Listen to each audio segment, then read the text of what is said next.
네, 저는 노무업인 다이언 대표 노무사 맡고 있는 김광태 노무사라고 합니다. 오늘 방송 되게 오랜만에 한 것 같아요. 그 예전에 SBS 여기 CNBC 있을 일 때 와서 좀 해봤었는데 생각보다 많이 버벅거려서 좀 죄송했네요. 네, 한경경영기업지원본부의 최종국 센터장입니다. 그동안 저희 이제 한기본 채널에서 제가 노무 관련돼서 이제 영상도 많이 올리고 또 제 개인 채널도 많이 운영을 하고 있는데 오늘은 또 이렇게 방송을 또 촬영하다 보니까 또 이렇게 대본대로 이렇게 하다 보니까 이게 또 익숙치 않아서 조금 생소하고 또 재밌고 또 유익한 시간이었던 것 같습니다. 네, 저희 그런 질문 많이 받아서요. 받습니다.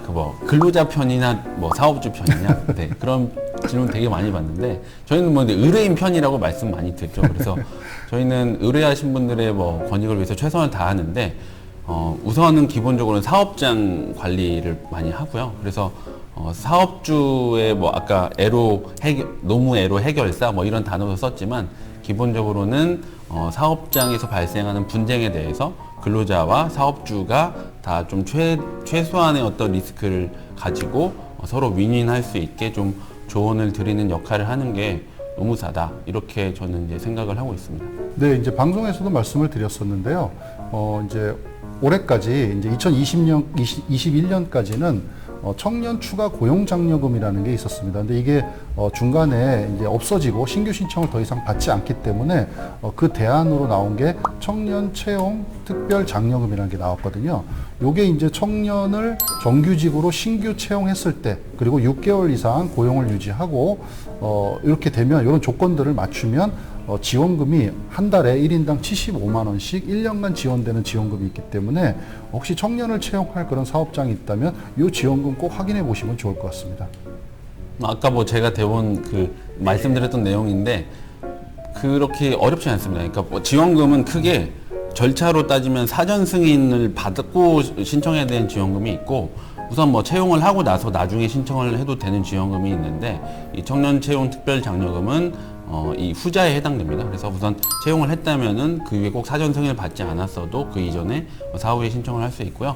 신청하는 방법은 고용노동부 인터넷에 이렇게 신청을 해도 되고 그다음에 가까운 고용센터에 오프라인으로 그 서류를 제출해도 되는데 그 기본적인 서류는 월별 임금 대장하고 그다음에 그 청년을 채용한 그 근로자의 서명한 근로계약서가 기본적인 서류고 그 고용보험상의 근로자 숫자도 되게 지원과 관련해서는 중요한데 그 부분은 이제 센터에서 파악을 하니까요. 서류는 그 정도로 간단하게 제출하면 됩니다.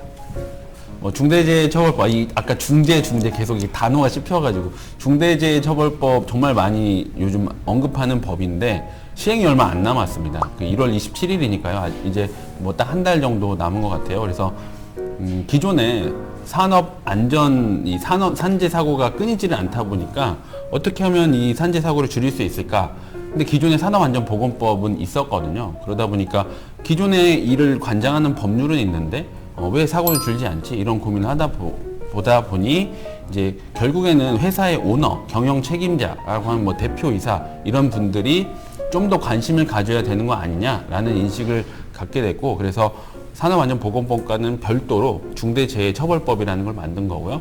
그래서 사업장에 산재 사고를 막지 못해서 중대재해가 발생을 하면 이제는 곧바로 법인의 대표이사나 중앙행정기관의 장, 지자체 장들을 직접 처벌할 수 있는 근거 규정을 마련한 법이고 그 처벌 수위나 대상도 좀 산업안전보건법과 다르지만 특히 처벌 수위가 엄청 셉니다. 그래서 기본적으로 징역형에 처할 수 있는 부분이 있고요. 그 다음에 법인도 양별 규정을 통했는데 최대 10억까지 벌금을 내야 되고 또 그 사망자나 중대재해자에 대한 손해배상금까지 한 5배 정도까지도 물 수 있는 그런 규정을 만든 좀 상당히 이제 처벌에 특화된 법률이라고 볼 수 있습니다. 근데 이제 기존의 사업자분들이 기존의 산업안전보건법이 있는데 추가로 이제 중대재해처벌법이 만들어졌는데 이제 이 차이점에 대해서 좀 이제 궁금해하시고 혹은 우리는 내년부터는 이제 50인 이상이잖아요. 그러니까 50인이 안 되는데 우리는 해당이 없느냐 이런 분들이 많이 있잖아요. 그래서 산업안전보건법에는 다 해당이 되고 산업안전보건법에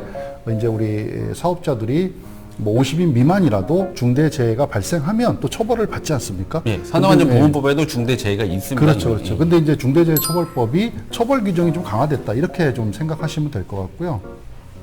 그런 경우 이제 해석의 여지는 있지만 대부분 이 독립적인 회계 관리나 노무 관리나 이런 여러 가지 관리들을 잘 못하는 경우들이 많죠. 결국 본사에서 모든 걸 다 결제하고 결정한다면 노동부는 장소적으로 떨어져 있어도 결국 관리를 한 군데서 하면은 하나로 봐야 된다 이런 논리를 피고 있기 때문에 합산해야 되는 그 가능성이 훨씬 더 높습니다. 물론 구체적인 건 들여다봐야 되겠지만 그렇죠. 그래서 이제 검토가 필요한 거겠죠.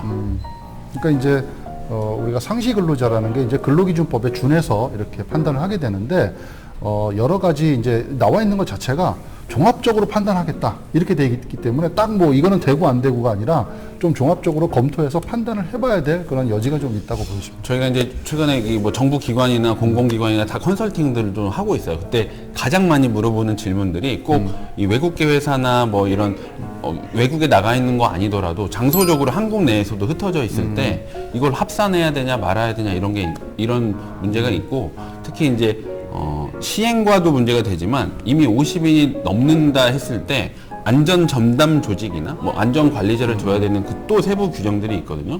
거기서 또 근로자 숫자를 판단하는 기준이 되게 많은데 계속해서 이제 이 이슈가 적용이 되는 거죠. 이걸 합산할 거냐 말 거냐. 그래서 노동부는 웬만하면 보수적으로 얘기를 이렇게 보라고 얘기를 하고 있어요. 그래서 웬만하면 합산하는 쪽으로 검토를 하시는 게 좀 안전하시다. 왜냐면 이게 우리는 적용 안 된다고 생각하고 있다가 문제가 터졌을 때 이게 검토를 해보니 이건 합산해야 되는 거네. 이러면 이제 문제가 생기는 거니까. 그러니까 아까도 말씀드렸던 부분인데 뭐 올해는 50인 미만은 적용이 안 돼. 이렇게 해서 아예 그냥 우리는 뭐 2년 뒤에 준비할 거야. 이렇게 안 하셨으면 좋겠다는 거죠. 저희가 방송에서 말씀드렸지만 중대재해가 있습니다. 산업안전보건법에도. 그러니까 미리미리 준비를 하셔야 된다. 그리고 준비하는 기간이 좀 오래 걸린다.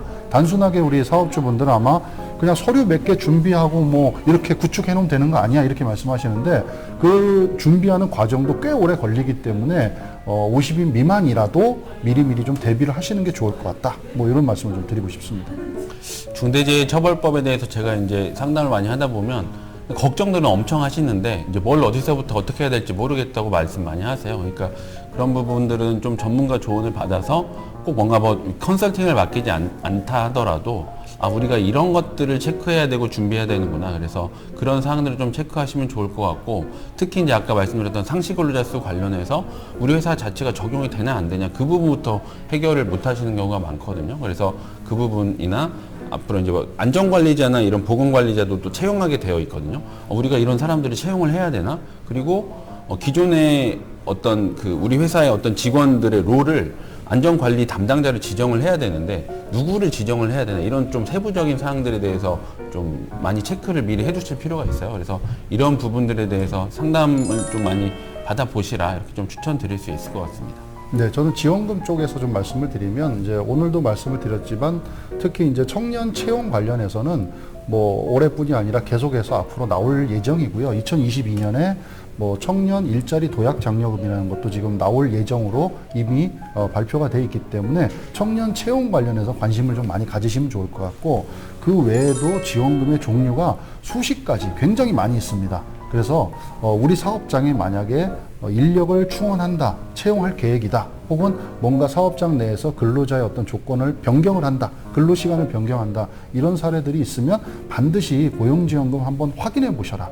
예, 이거 뭐 정부에서 그냥 알아서 하세요 이렇게 떠먹여주지 않습니다. 반드시 우리 사업주분들이 체크하시고 챙기셔야 될 그런 부분이라고 생각이 듭니다.